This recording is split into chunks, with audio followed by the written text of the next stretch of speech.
Welcome back to the Metric Stack podcast. Today we're joined by You Mon Tsang, a four-time founder and CEO, experienced with both enterprise and consumer applications. You Mon is currently founder and CEO at ChurnZero, a company dedicated to helping subscription businesses battle churn. It's appropriate then that today's metric is gross revenue retention, a metric that gets to the heart of churn. I'm Lauren Thibodeau, and I'm joined by my co-host Alan Villa. Warm welcome to the show, You Mon. Well, thanks for having me, Lauren, and you too, Alan. Yeah, absolutely. You Mon, it's great to have you here. So, why don't we help the audience? Why don't we set the stage a bit? What kind of business objectives should we be thinking about before we begin? Yeah, so for our conversation, it's a very broad business objective. I think it's building a lasting recurring revenue business. And by recurring revenue, it could be subscription based, right? So SaaS or any other kind of subscription, maybe usage based, or folks who come back over and over again to buy from your business. So any kind of recurring revenue business is what we're talking about today, and building a lasting one. I like that. Timeless. I was going to ask you if you could then just define against that backdrop, building a lasting recurring revenue business, what's the metric itself? What is gross revenue retention? Yeah, so gross revenue retention, or GRR, calculates, so it's really are you retaining your current customers? Now, gross revenue retention is very specific. It goes from 0%, you lose all your customers, and the highest you could be is 100%, right? You basically keep all the customers and what they've been paying you at the beginning of the period. So you generally do a period, and oftentimes it's monthly, and it calculates the total revenue at the end of the period, okay, minus revenue churn. So that could be, contracts that expire, people who cancel, people who downgrade. Now, you do not include any expansion, okay, no expansion. So all the total revenue at the end of the period divided by the revenue from that same cohort at the start of the period, right? So that's gross revenue retention, revenue at the end of the period, minus any churn, not including expansion, divided by the revenue from the same customer cohort at the beginning of the period. That's gross revenue retention. So it's very pure in that sense because the more well-known metric, or what everybody's always talking about, is net dollar retention, or NRR, or net revenue retention, whatever you call it. So that one is different in that it does include expansion revenue as well. So how are there other differences that we need to think about when we're looking at GRR versus NRR? I think that's the most important one between NRR. Those are the two most popular ones, right? NRR and GRR. There's also just logo retention, right? Which is a customer count. So how many customers did you have? And you just count the customers, big and large. And it's the same idea. You started with 100, you ended with 95. Your logo retention is 95%. Another one is logo retention. But the difference between GRR and NRR is really NRR includes expansion, which means you can go over 100%, right? You can get to over 100%, which is fantastic, but that's not the purpose of this conversation. Our conversation is the best you can do is 100% on GRR. Awesome. And who should and shouldn't be looking at this metric, either from kind of company or stage that they're at? Yeah, in the end, all companies should track this. It's pretty easy to track. You should track it on day one.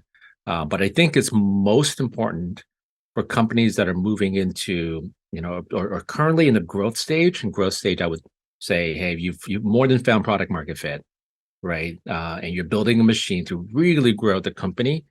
And those who are moving from, say, the growth to, say, what I'm calling cruising altitude stage, where you're doing great. Maybe your growth isn't so crazy anymore, but you're making a lot of money. For those companies in the growth and cruising stage, I think GRR is really what you need to focus on. I really like that categorization, and we talk about that actually quite a bit on the podcast. What stage of company are you in, and when do certain metrics make sense? So I completely agree. I mean, I think at the beginning you're really looking at any kind of product market and usage type of metrics, and then once you get further forward, and I think this is where maybe NRR fits a little bit earlier in that phase, but then GRR is really for those companies that are starting to find more maturity. So, is there other things why this would not be applicable to a smaller company, or why should you wait to be looking at this specifically? Yeah, if you're a smaller company, you're trying a lot of things, and you're still maybe trying to find product market fit. Maybe you're doing some expansion into new territories. Maybe you're experimenting with new add-ons, or you're doing a lot of experimentation. And so it is very likely that you're going to get a few things wrong, right? Which is okay. And then you'll get some things right. And so what happens is with NRR, the things you get right, you tend to build into an NRR. You sell more, right? Because you get it right. But you're going to churn more because you're experimenting more and getting things wrong, right? And so when you're earlier, those things will happen, should happen. And you should really focus on an NRR number, which really takes the right and the wrong things you do and put it into a very good metric. NRR is a great metric, but it overshadows a few issues, right? Like you have a product problem, you have an adoption problem, you have a sales problem, and you can maybe outsell it or, sell more to the same customers, but you have some bad customers. NRR can really overshadow those issues, and GRR, those issues become really plain, right? If you have product issues or adoption issues. 100%. So you've just covered really why is it important. It's the more honest, perhaps, metric of those two. Have you used it yourself at ChurnZero, and how insightful has it been for you there? Oh, we use it all the time, and we're in the growth phase, and not quite in the cruising altitude phase, but we're in the growth stage ourselves. And just like you would expect, right? We've been, you know, we've been with our CSMs. Their comp has been all about NRR in the past. NRR, NPS, adoption. Those are the things they've really been focused on. Next year will be the first year we're focused on GRR. And the reason is clear, right? Like, hey, we now know, what our product is, we know what it does well. We know what's a great fit. We have a really good go-to-market strategy. We target well. We're getting good fit customers, right? So the sloppiness of sort of early days when you can just get every customer you can, just try things, are behind us. And so GRR should be, very high and really a focus of what we should be doing. So let's zero in on that, because that's actually quite an interesting split, or a movement. So you're focused on comping or rewarding based on NRR today, and you're moving your CSMs over to a GRR focused behavior. So how does that really shift their behaviors? Are they less focused on expansion revenue and really laser focused on keeping churn from happening? What does that really mean? And are there any downsides? And I mean, we all know that we're not leaving NRR at the door. It's all additive, right? So we're not forgetting about that one. But this new focus, what do you think people are actually going to be changing in their behavior? Yeah, that's a great question, right? I mean, the only reason why you change comp is you want to change behavior.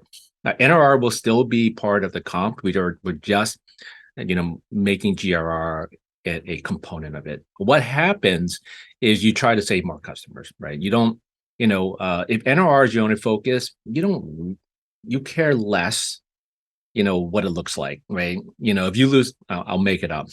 You have 100 customers, you lose half of them, but the other half double, their spend, you're still 100% NRR, that is, right? So let's do that again, right? You have 100 customers, let's say they all paying you the same. Half of them you lose, but then the other half pay twice as much, expansion and whatnot. Your NRR still looks like 100%. And so as a CSM, you're like, oh, great. If that was your goal, 100% NRR, you're doing pretty well. But for the company, it's a disaster to lose half your customers, even if the other half is paying you twice as much. So, as you get bigger, right, you shouldn't be losing half your customers, because at this point, you should have a great fit great product market fit. You should have an understanding of how you should service your customer, and you shouldn't be losing customers at a good clip. So GRR becomes really important. I think that is the fundamental statement of this podcast. If you're losing 50% of your customers, don't don't let NRR, shadow that. So I think you're absolutely right. GRR is not going to hide those things. I mean, as so many other metrics, if you're averaging things, it definitely sort of hides what's happening. But I love the fact that this really exposes where the problems are. And this is a very pure motion to keep your customers in-house. Now, I would say, I mean, there's a flip side, right? The flip side is, hey, in trying to save more customers, you may miss out on expansion opportunities with others, right? So it's, okay, that one's doing well. Okay. Oh, I can get more business from them. Well, I have to save these others because I have a GRR focus now. So I have to save customers. So that could be, the downside of really a GRR focus. You're losing expansion opportunities. So, everything's a push and pull, right? With compensation, that's the one between GRR and NRR. How would you go about segmenting this metric? So if you're looking at your business, are you looking at across geographies? Are you looking at different customer segments? And are there lessons learned in that segmentation? Yeah, I mean, you have to, right? I mean, there some companies are very, very focused, right? Very, very tight customer fit, right? So I focus on a vertical, and that they're only enterprise, right? So, but most of us, right, really have customers in different segments, whether it's SMB, mid-market, enterprise. So for us, we have an SMB market and a mid-market and enterprise group. And those folks have different GRR bogeys, right? Enterprise, and it makes sense, right? Enterprise should have a higher GRR, and then in our case, they do, right? They have a higher GRR and NRR target than the SMB group. Just in terms of benchmarks overall, what we've seen in the marketplace is that in GRR, it can go as low as 65%, right? Enterprise can go as high as 95% plus. Those and even for those sectors, there's a lot of variation, but that's the span that I see within the different categories. Okay. And how can you get a bit tactical with us for a sec, You Mon? So how tactically should companies track this? How often should they look at it? When should they use it and kind of expose it? Yeah, I think you should do it monthly, right? So all the revenue that comes in, every customer you have at the beginning of the month, and then what happens at the end of the month, right? That's your monthly GRR, and then you annualize it, and that's the annualized number on a monthly number is really what you have to be tracking. And so, it's easy. It's one of the easier ones to track once you have a system in place, but you should do it right away. I'm wondering, You Mon, are there sort of theoretical maximums where if you get to a certain benchmark, you should be shifting your focus in looking at other tactics? So for example, you said that enterprise can get as high as 90 or 95%. Is there sort of an inefficiency once you go beyond that number? Yeah, that's a great question, Alan. Like most things, always, right? If you have 90+% GRR, yeah, let's focus on NRR, right? Let's focus on getting more out of your current customers. Also, a lot of this really also depends on the type of go-to-market you have. And her example that I use a lot is, I'll just take two different go-to-markets. Let's just say on one hand, it's an SAP, right? SAP sells an ERP system. It is a really considered buy. You buy it all at once. You can't ease into it. You buy all at once, and it's a huge buy. And so your NRR for that, right, because everyone's buying it up front, it's not going to be that high in years 2 and 3, maybe further along. If you're Slack, okay, and you're a land and expand type of strategy, you better have incredible NRR, right? Because there's usually one team that buys you. Even in the biggest enterprise, one team starts with you at Slack, or Zoom is another example. And so one team at, a big company, you better have incredible NRR, every month, because that's your go to business model. So a lot of it will be dictated by your go to business. What type of, are you land and expand, or you try to get everything up front? Okay, very cool. And you've mentioned some other metrics that this works in combination with. Can you say a little bit more about some lessons or some insights that companies can glean by sort of looking at this in combination with other metrics? Yeah, so we talked about NRR a lot. The other one I would focus on is logo retention. And so folks, that's the simplest, right? How many customers you have, how many customers you enter a period with, and what do you exit the period with. That's interesting, right? And that's the easiest to calculate. Very few people, I find it kind of useful. I find it just interesting, but it's not that useful, because what will happen is if you focus on logo retention, the easiest way to do that well, customers, right? And so that will actually, because logo retention, you want to save every single customer. GRR, you actually want to save every single customer too, but you're more incented to save the bigger customers, right, with bigger revenue, right? So, if you have one, let's go back to the 100 customers. If one customer is 5 times as big as all the other customers, you better save that one customer to get a GRR. If it's logo retention, they all are the same. Doesn't matter. You'll treat the big customer the same as the small customer, and that's probably not the best thing for the business. It does pair well, right? You always talk about them in the same way, but I find logo retention to not really be that important a metric for SaaS companies. Yeah, I think that is an interesting distinction, right? So, GRR is more of a weighted metric. It's richer in that aspect. But at the same time, you're absolutely right. I mean, understanding and visualizing both metrics is important, but the ones that will probably have more of an impact are the ones that have that weighted revenue aspect to it. So I think you're absolutely right. I think that is quite important. Are there any other metrics that you would want your teams looking at to make the right decisions with GRR as well? So retention overall, right? So whether it's NRR or GRR, affects customer acquisition costs, right, and lifetime value, right? So it actually, in the end, it really directly affects lifetime value. And then, oftentimes people then decide, depending on my lifetime value, how much can I spend on obtaining a customer, acquiring a customer. So retention is a factor in lifetime value, right? It's really, it's the how much they're giving you divided by their churn, right? You get lifetime value. So if they stay with you longer, lifetime value that really shoots up, right? They stay with you 10 years. And you can imagine a lifetime value ballooning. And then you start making decisions like, oh, wow, if every customer is going to stay with me for 10 years, I can spend 3 years worth of revenue on them, or 4 years worth of revenue on them, because I'll make so much profit, in years 5, 6, 7, 8, 9, 10. So retention can allow you to make those types of decisions.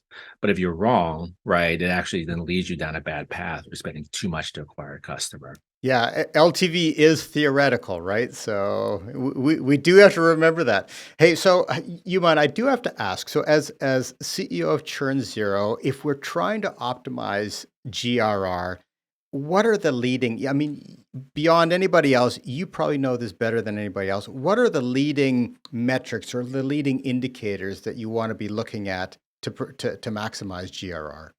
Yeah, so if let's assume maybe there's a lot of different types of models out there, but I'll assume an annual model, right, where people are renewing every year. Just so you can shorten this if you have a monthly model or quarterly model.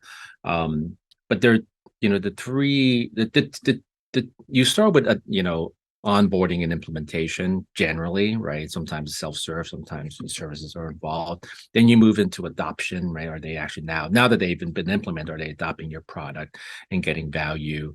And then generally, you move into the first renewal process. So those are the three major components on sort of the first year, the first month of a customer's life cycle. And the metrics to do onboarding, tends to be very task oriented. Did they get these things done, right? Did they upload their users, or did they, create the dashboard, whatever it is that your product or service does? Very task oriented. Adoption is very much, so that's the next phase, is about usage. Are they using your product, right? Are they logging in? Are they, how's license utilization? And then as you get close to revenue, the renewal, then you start talking about NPS, right? Are they would they recommend you to their colleagues? So those are some of the metrics that I would focus on the way to GRR, right? So task, then usage, then NPS. And if all those things look good, you should have a positive impact on GRR. Yeah, I mean, GRR is the result of all of those things going well, all of your teams working together to ensure customer value. So, always keep that in mind. There's a lot of things that happen before you have a really good GRR result. 100%. Really fascinating conversation and insights, You Mon. And as we kind of get to the end, do you have any parting words of advice that you would share? Yeah, the one thing I would, talking to a lot of CS leaders, is be careful of benchmark numbers, right? I think, when we hear about NRR and GRR, especially NRR, right? Sometimes, oh, you have to have 170% NRR, 150% NRR, and you just feel like, you're doing terribly, right? Just remember, we're all running different races here. And I use the example of Slack versus, SAP, right? They're running different races. So, some of us are running the 100-meter dash, some of us are running marathons, some of us are doing shot puts. So don't, don't be too concerned about other people's metrics, right? Just make yours better and better every month, every quarter, every year. You Mon, this has been absolutely fantastic. Everybody, You Mon Tsang, founder and CEO of ChurnZero. I think we've learned a lot about, as you said, running your own race, knowing your own metrics, knowing your own go-to-market, and always improving and improving and improving every month. You Mon, thanks so much for joining us. Thank you, Alan. Thank you, Lauren.